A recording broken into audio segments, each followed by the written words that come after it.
I'm Jack from the bike circus. I'm one of the yard dogs, one of the more experienced yard dogs.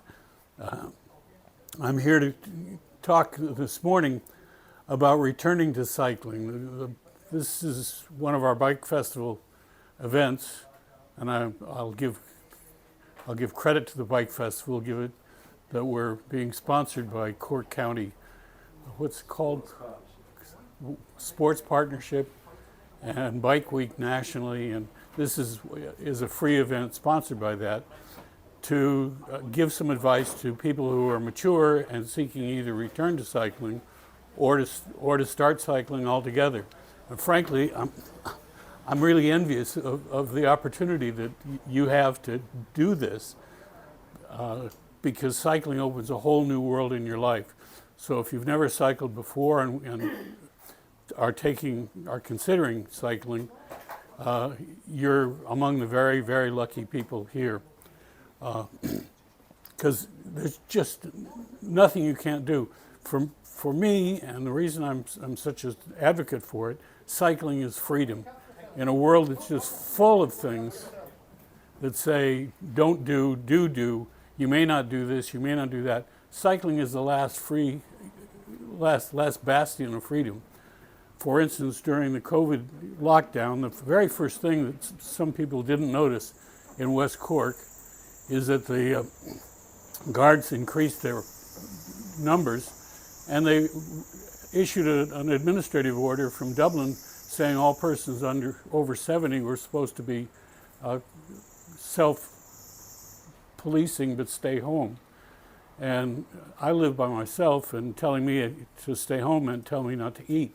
In any event, I rode my bicycle everywhere I wanted to go, and the guards didn't seem to notice an old man on a bicycle as much as they'd notice an old man driving a car. So I went through the checkpoints free and easy. That alone, that experience alone, is enough to make you want to do a bike. So let me move forward with my subject. And the first question you have to ask yourself is, are you fit to ride a bike? Because the whole point of this, or the idea of this, is that a person 50, 60 years old has decided to return to cycling. And this is one you really have to go to your own mountain for and answer questions honestly. Am I fit to ride a bike? If you're short of breath going up and down the stairs, it'd be a good idea to start walking before you start cycling. And I really recommend it. In our live audience today is Hugh Bradley, who's become a famous walker around town. And walking is a great way to get back to your health. The other thing is, if you start walking and you like that, you might consider a yoga class or a Tai Chi class. These are ways. I very consciously at age 50 started yogaing because I was raising a young child, my own young child, and I wanted to stay fit and to be a daddy for that age kid. So I went to yoga and got my fitness back and stayed with it while cycling. So get yourself fit. If you're fit and fit enough, another thing I wanted to mention was spinning classes. Spinning is a wonderful exercise for cyclists because the transmission of power from your body to the road via the wheels, that spinning on cycling actually should be spinning and not shoving and jamming, but spinning. And spinning classes teach you to do that, and you can stick with that technique on the road. In any event, if you're fit to cycle and you've determined yourself you're fit to cycle or fit enough, then get some equipment. I have official cycling gloves. They cost, I think, €3 at super value. Any gardening gloves will do. They're a good idea to wear whenever you cycle, is something on your hands, because falling on your hands is a pain. And I recommend helmets. I don't recommend making them required by law, but I think everyone should wear a helmet showing good sense. If you do wear a helmet, wear it so it fits down over your head and around your head. Don't wear it like a cap, like that. Wear it so it's protecting your head, and then get your chin strap tight enough. If you can get through the stuff underneath your chin, get it tight enough to hold on. In a lifetime of cycling, and I've worn a helmet since they were first introduced in the 70s, I've had 2 serious falls. Each one involved breaking my helmet like an egg. It cracked it right in the middle. And I suffered a mild concussion from one and nothing from the other. And I'm still here. And I have a feeling that one of those might have killed me if I hadn't been wearing a helmet. And the rest of the time it was just a funky accessory that people looked at and said, who's that guy think he is? I also recommend, at least when you're beginning, to wear long trousers. Not spandex trousers, not special running gear. Dungarees are just fine. Just roll them up so they stay out of the chain. I'm looking at a checklist. Okay, the next thing to do is to get the right bike. If you're in the Clonakilty catchment area, you should come into the bike circus and talk to us about it. While we started, there was a gentleman in here doing just that. We have bikes, we resell bikes, refurbish and resell used bikes, and we're happy to lend them to you to try them out. This bike here is a particularly good first bike. And the reason it is that it has a step-through frame, no crossbar, and adjustable saddle height and adjustable bar height. So you can make this bike fit you. Its history, this particular one, is it was one of the rental bikes in the white bike scheme in Clonakilty. And it's been resurfaced to be a privately owned bike. I happen to think they're great bikes. They're gusseted, they're strong, and they're nice for a beginner because they're simple. They've only got 5 gears, one selector, nothing fancy, and they work just fine.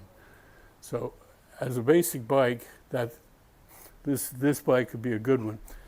It turns out that internationally, with the dawn of electric bikes, there's a profile developed of the typical injury. And the typical injury is a man over 40 riding a bicycle with a crossbar.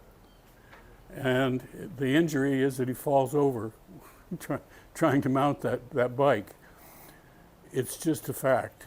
And if you're not wearing a helmet, it can be a very dangerous fall. But basically, the step-through frame is now the recommended frame for all recreational cycling. And I know in your mind somewhere, you're a beautiful young person, 30 years old, wind blowing through your hair, riding down the highway with everyone admiring you. But the reality is a little different, and that's a reality check you have to have. Oh, I see my dear friend here. I want to say hello to Winnie on camera. My girlfriend has come, and just for a little eye candy, yes, hello, dear. Hello, sweetie. This is our Winnie, and she's our mascot. Now she's curious about what's going on. When you're thinking about bicycles to return to cycling, there is one thing you should really think about, and that's the folding bike. Don't go cheap with a folding bike, because the market is awash with bad folding bikes, because people think, oh boy, I'll get a bike and I'll put it in the boot, and that's so far so good. But then they decide, I'll go on the internet and I'll buy one, a bargain on Amazon or something like that. Those are dangerous waters. Folding bikes often have a joint here and sometimes 2 joints in the bike, and they have to be really well engineered. The only 2 bikes that I can recommend by name in that regard are Brompton and Dahan, D-A-H-O-N. Brompton is B-R-O-M-P-T-O-N. Those two folding bikes are absolutely the gold standard. Bromptons cost roughly twice as much as Dahans, and they have a certain cachet. There, a lot of nutty people ride them back and forth to work in London and elsewhere. I took one with me around the world on a container ship tour, and so I'm one of the nutty people who took his Brompton along for the ride, and Brompton returned the favor. Still, Bromptons are expensive. Dahans are very well made, and you can get them for half the price. There are other differences, but if you're interested in a folder, a Brompton or a Dahan would be a very good place to start. And if you're interested, particularly interested, you should come in and talk to me or talk to my partner Graham, who's in our live audience today.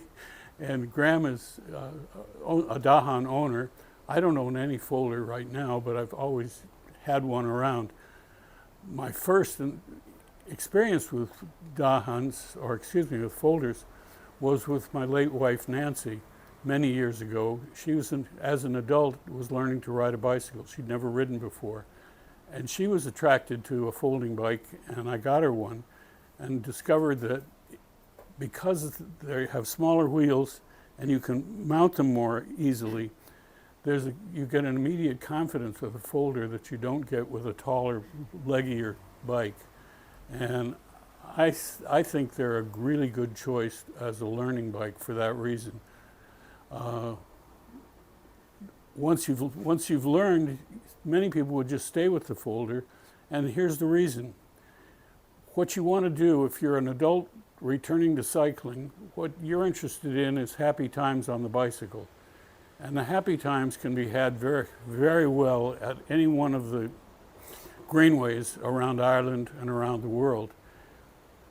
And if you just have a bike in the boot, you can just drive to the greenway, then cycle in a totally protected environment. That's really fun.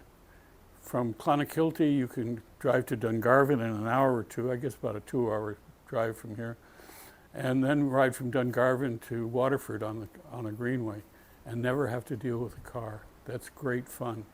There are people out there who collect greenways the way golfers collect golf courses, and they make a big production of it and do their own videos and travel the world taking famous greenways. I'm totally envious of that.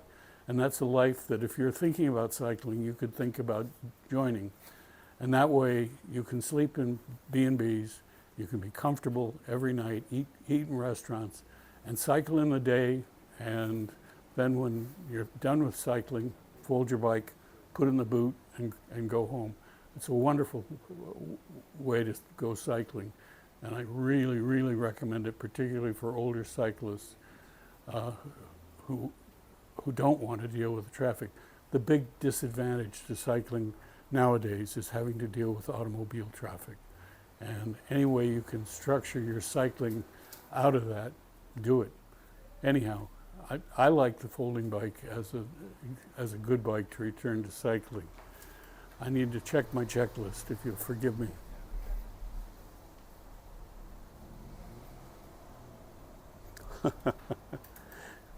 I'm laughing at myself because on my things not to forget is a list that says choose the right people as cycling companions. And by that, I mean don't start cycling in a competitive club. Men of a certain age tend to do that. And if you're thinking about doing that, you can come here and talk to us about it. But really, you're going to have more fun if you cycle with your family. If you have a spouse you can convince to cycle with you, all the better. If the bug bites both of you, it's better done. I've had some of my happiest cycling with my children.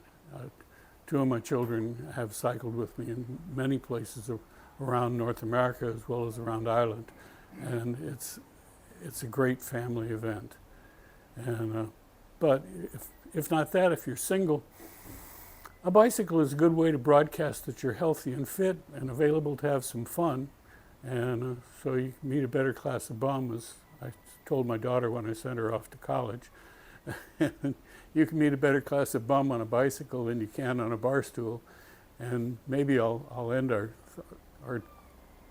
presentation with just that, although what I have to say at the end of everything is just keep on biking.